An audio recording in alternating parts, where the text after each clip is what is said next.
Sous le grand ciel d'Afrique, dans un village entouré de savanes dorées, se dressait un baobab millénaire. On disait que ses racines conservaient la mémoire des ancêtres et que ses branches portaient les secrets des hommes. C'est sous cet arbre sacré qu'Amina et Kofi se retrouvaient chaque soir. Amina, fille du chef du village, belle comme la lune qui éclaire la nuit. Kofi, jeune chasseur pauvre mais courageux, dont les mains portaient les marques de l'effort et de la survie. Leur amour était interdit, mais leurs cœurs refusèrent de se plier aux lois des hommes.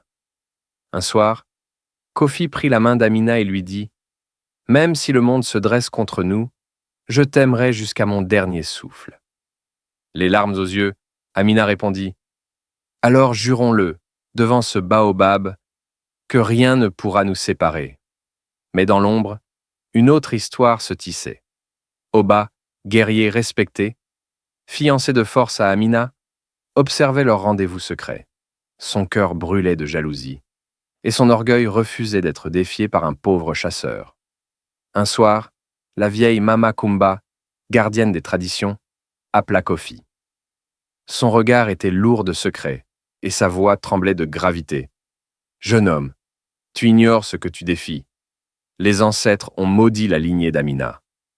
Si elle épouse un homme pauvre, le malheur s'abattra sur tout le village. » Mais Kofi serra son poing et répondit « Non, Mama Kumba, mon amour est plus fort que la peur.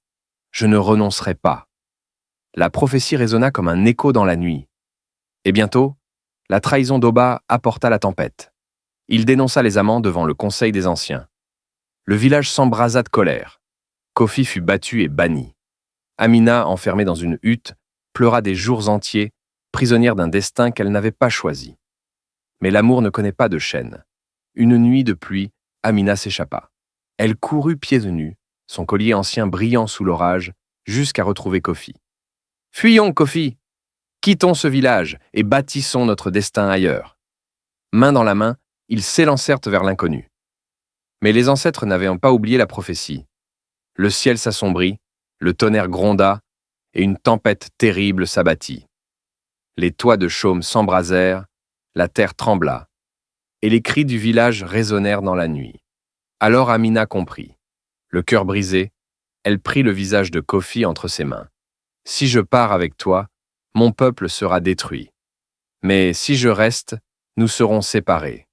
Je préfère souffrir plutôt que de condamner les miens. » Kofi, en larmes, cria « Non! Ne me quitte pas! Mon âme n'existe qu'avec toi. » Amina caressa sa joue une dernière fois. Même séparés, nos cœurs resteront unis. Sous la pluie battante, ils s'embrassèrent une dernière fois, avant qu'Amina ne retourne vers son destin. Oba eut sa victoire, mais jamais Amina ne lui offrit son sourire. Elle vécut prisonnière du silence, tandis que Kofi errait seul dans la savane, portant dans son cœur l'écho des promesses faites sous le baobab. Et aujourd'hui encore, les anciens murmurent leur histoire. On dit que certaines nuits, quand le vent souffle dans les branches du vieux baobab, on peut entendre deux voix chuchoter des mots d'amour éternel, car même les malédictions des ancêtres ne peuvent effacer la mémoire d'un amour véritable.